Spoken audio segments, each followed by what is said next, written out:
मेरे मन के अंध तमस को ज्योतिर्मय निगलो। मेरे मन के अंध तमस को ज्योतिर्मय निगलो। गर्भोपनिषद। गर्भोपनिषद 108 उपनिषदों में से एक है। इसके रचयिता पिल्लाद महर्षि हैं। गर्भोपनिषद शारीरिक और आध्यात्मिक दोनों दृष्टिकोणों से भ्रूण का गर्भाधान और विकास से संबंधित है। उपनिषद का अंतिम उद्देश्य साधक में सांसारिक जीवन के प्रति वैराग्य उत्पन्न करके उसे मोक्ष की ओर ले जाना है। शरीर किससे बना है? पंचभूतों से। पृथ्वी जो कुछ भी ठोस है, जल जो कुछ भी तरल है, अग्नि शरीर की गर्मी, वायु शरीर की और उसके भीतर की सभी हलचलें, आकाश वह स्थान जिसमें शरीर स्थित है और शरीर के अंदर की गुहाएं और नलियां। पंचभूतों की भूमिकाएं क्या हैं? पृथ्वी वस्तुओं के लिए आधार बनना, जल जोड़ना, जैसे सूखी मिट्टी के कण जब पानी से मिल जाते हैं तो आपस में चिपक जाते हैं।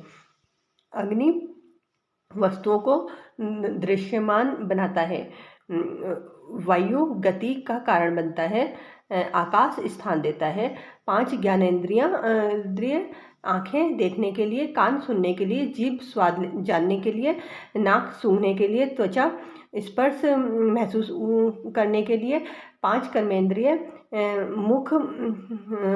मुंह बोलने के लिए, हाथ पकड़ने और उठाने के लिए, पैर चलने के लिए, गुदा मल त्याग के लिए, जन्नांग आनंद के लिए, 4 आंतरिक अंग अंतःकरण बुद्धि समझने और निर्धारित करने के लिए, मन सोचने और कल्पना करने के लिए, चित्त स्मरण के लिए, अहंकार में और मेरा ऐसी धारणा रखने के लिए, 6 रस मीठा, खट्टा, नमकीन, कड़वा, तीखा, कसेला। ये केवल स्वाद नहीं है, शरीर की कार्य प्रणाली इन्हीं पर निर्भर करती है। उदाहरण के लिए, शरीर में अधिक मिठास से मधुमेह होता है। बहुत अधिक तीखापन छालों का कारण बन जाता है। शरीर का pH मान 735 माइनस 7.45 के बीच होना चाहिए,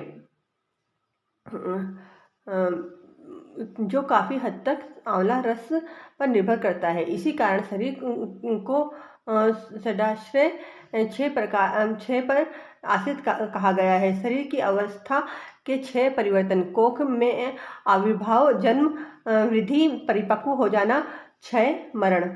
शरीर के 6 चक्र: मूलाधार, स्वादिष्ठान, मणिपुर, अनाहत, विशुद्धि, आज्ञा। वे शरीर के भीतर प्राण की गतिविधियों के केंद्र हैं। ध्वनि के 7 प्रकार: षट्ज और ऋषभ, गांधार, मध्यम, पंचम, धैवत, निषाद। राग और भक्ति जैसे गुण इन ध्वनियों के साथ मिल जाते हैं और बोली जाने वाली ध्वनि भाषण बन जाती है। कुछ शब्द प्रिय होते हैं, कुछ अप्रिय। धातुओं के अलग अलग रंग: सफ़ेद रस, लाल खून, कृष्ण मांस,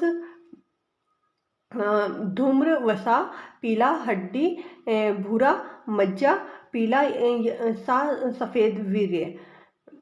धातु कैसे बनते हैं?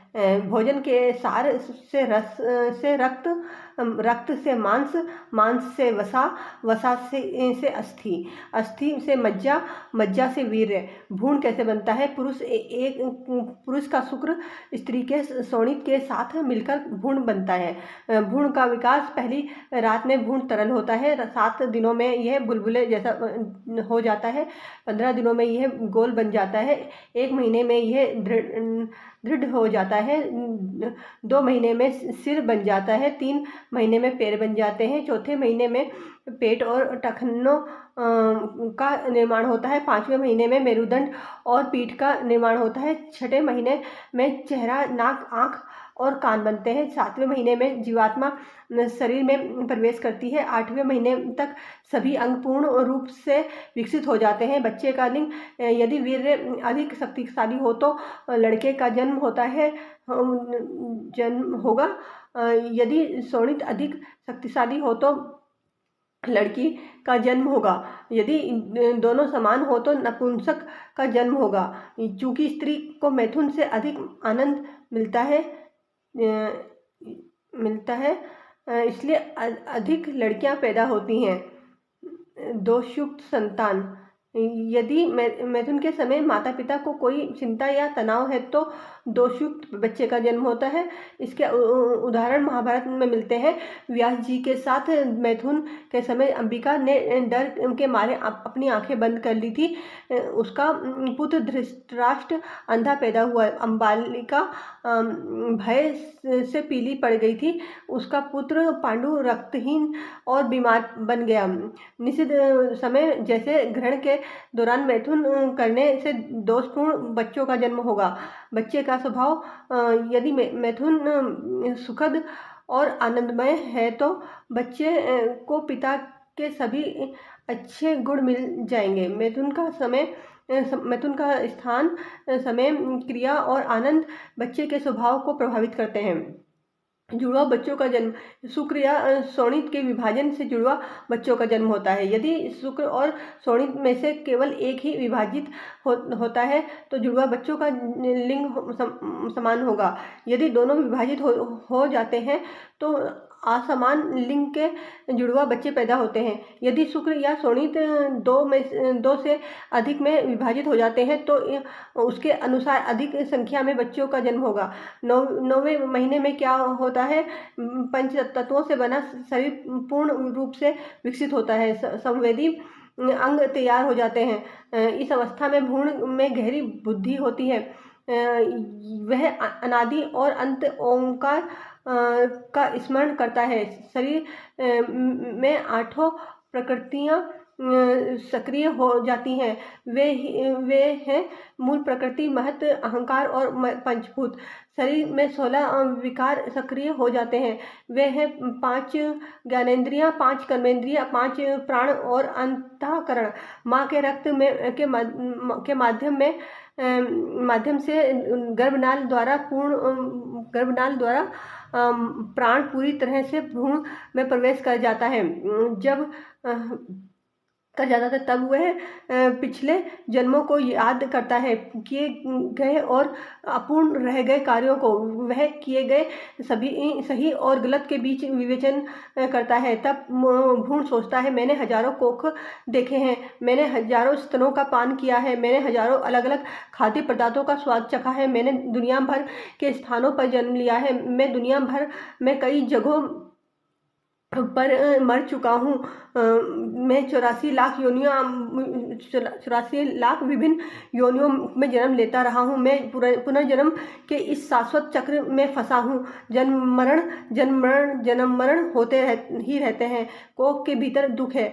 हर जन्म भी भ्रम और दुख से भरा है।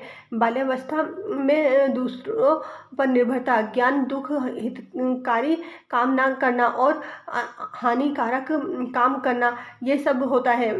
व्यस्तता के दौरान विषय सुखों से लगाव होता है और 3 प्रकार के कष्ट होते हैं: बाहरी वस्तुओं और प्राणियों के कारण, आत्म प्रवृत्त और अलौकिक शक्तियों के कारण।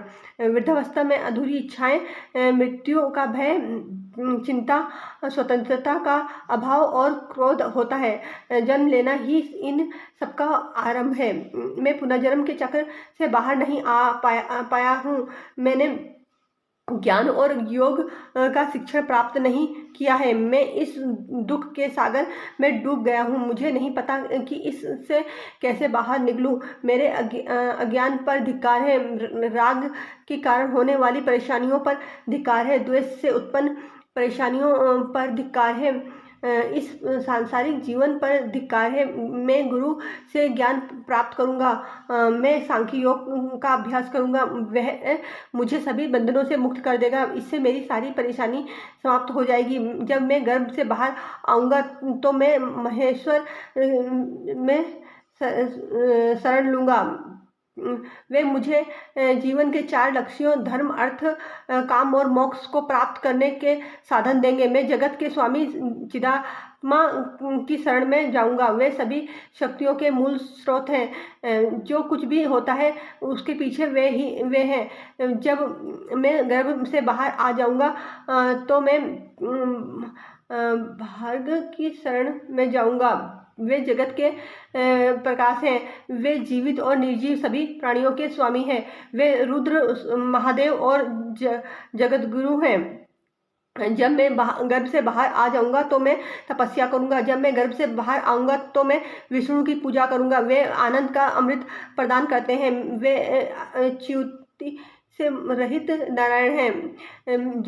अब मैं इस गर्भ में फंस गया हूँ। जब मैं गर्भ से बाहर आऊंगा तो मैं महान वासुदेव पर ध्यान केंद्रित करूंगा। मैं अपना मन उनसे कभी नहीं हटाऊंगा। जो मेरे पिछले कर्मों से लाभान्वित हुए हैं वे सब गायब हो गए हैं। केवल मुझे अपने कर्मों का फल भुगतने के लिए छोड़ दिया गया है। मैं एक अविश्वासी रहा हूँ। मैंने कभी नहीं सोचा था कि मुझे अपने कर्मों का परिणाम अकेले ही भुगतना पड़ेगा। अब मुझे पता है कि यह सच है। भ्रूण की जीवात्मा ऐसे ही चिंतन करता रहता है। वह अपनी इच्छाओं, अज्ञान और सांसारिक कार्यों से घृणित हो जाता है। जन्म के समय क्या होता है, इस अवस्था में भ्रूण कोख के मुख में आता है। वह बाहर आना चाहता है। वहाँ उसे बहुत कष्ट होता है। जब उसे कोख के गले से निकलना पड़ता है उसे प्रसूति वायु पीड़ा देती है। जैसे ही बच्चा बाहर आता है वह वैष्णवी वायु के संपर्क में आता है। वैष्णवी वायु पिछले जन्मों की सभी यादों को मिटा देता है। वह अपनी दूरदर्शिता खो देता है। वह सच को देखने की क्षमता भी खो देता है। जैसे ही वह पृथ्वी के संपर्क में आता है बच्चा रोने के लिए तैयार हो जाता है। पहले रोने के आंसू बाकी यादों को धो देते हैं। सही और गलत में भेद करने की उसकी क्षमता समाप्त हो जाती है। त्रिदोष शरीर में वात, पित्त और कफ संतुलित अवस्था में होना चाहिए, अन्यथा वे रोग उत्पन्न करते हैं। शरीर में अग्नि, पित्त शरीर की अग्नि है। पित्त सही मात्रा में होने पर ही कोई सही ढंग से सोच पाएगा। पित्त अधिक होने पर मानसिक बीमारियां होती हैं। शरीर क्यों कहा जाता है? क्योंकि उसमें 3 अग्नि जलती रहती है।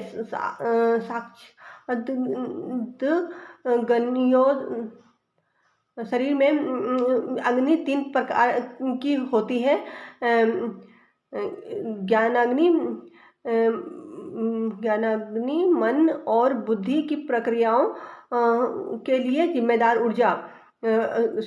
दर्शनाग्नि ऊर्जा जो संवेदी अंगों के माध्यम से जानकारी प्राप्त करती है। कोष्ठाग्नि ऊर्जा जो भोजन को पचाती है। शरीर में नित्य याग। शरीर की तुलना याग वेदी से की जा सकती है। याग वेदी में 3 होम कुंड है, यागपत्य, आहवनीय और दक्षिणाग्नि। इनमें ग्रहपत्य उदर है, आहवनीय मुख है और दक्षिणाग्नि हृदय है। पुरुष जीवित प्राणी स्वयं यजमान है, उसकी पत्नी बुद्धि है। संतोष वह व्रत है जिसका वह पालन करता है। इंद्रियां और मन पात्र हैं। शरीर में विद्यमान देव पुरोहित है। ब्रह्मा मन है। यजमान जहाँ भी जाता है देव उसके साथ रहते हैं। इच्छाएं अग्नि में चढ़ाए गए घी हैं। लोभ, क्रोध आदि यज्ञ के पशु हैं। यज्ञ की अवधि व्यक्ति का जीवन काल है। हृदय का नाद साम है। परा पश्यन्ति और मध्यमा ऋचा है, वेखरी यजुस है। इस यज्ञ की परिणति मृत्यु है। यह यज्ञ हर एक जीव के अंदर चलता रहता है। देव उन्हें आशीर्वाद देते हैं। मानव शरीर की रचना खोपड़ी 4 हड्डियों से बनी होती है। प्रत्येक पंक्ति में 16 दांत होते हैं। 107 मर्म है, 72 नाड़ियां हैं। उनमें से 3 सबसे महत्वपूर्ण है, ईड़ा, पिंगला और सुषुम्ना। भोजन रस, मूत्र और मल में परिवर्तित हो जाता है। वीर्य और शोणित का निर्माण भोजन से होता है। रक्त परिसंचरण सहित शरीर के अंदर सभी गतिविधियां वात वायु की सहायता से होती हैं। प्रारंभ में भ्रूण का प्राण आज्ञा चक्र पर होता है। जब वह प्रसव के लिए तैयार हो जाता है तब यह अनाहत चक्र में उतरकर स्थिर हो जाता है। 4.5 करोड़ बाल हैं। दिल का वजन 8 पल होता है। जीभ का वजन 12 पल होता है। शरीर में पित्त का वजन 1 प्रस्थ होता है। कफ का वजन 1 आठक होता है। मज्जा का वजन 2 प्रस्थ होता है। वीर्य का वजन 1 कुडव होता है। यह सब जानकर वैराग्य उत्पन्न करके मोक्ष की प्राप्ति के लिए प्रयास करना चाहिए। यह है पिल्लाद द्वारा दिया गया मोक्ष शास्त्र। मैं नहीं, मेरा नहीं, मैं नहीं, मेरा नहीं, यह तन किसी का है दिया। मैं नहीं, मेरा नहीं, यह तन किसी का है दिया। जो भी मेरे पास है सब धन किसी का है दिया। जो भी मेरे पास है सब धन किसी का है दिया। जो मिला है वो हमेशा पास रह सकता नहीं। जो मिला है वो हमेशा पास रह सकता नहीं। कब बिछड़ जाए ये कोई राज कह सकता नहीं। कब बिछड़ जाए ये कोई राज कह सकता नहीं।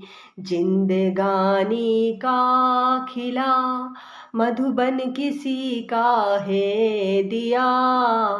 जिंदगानी का खिला मधुबन किसी का है दिया।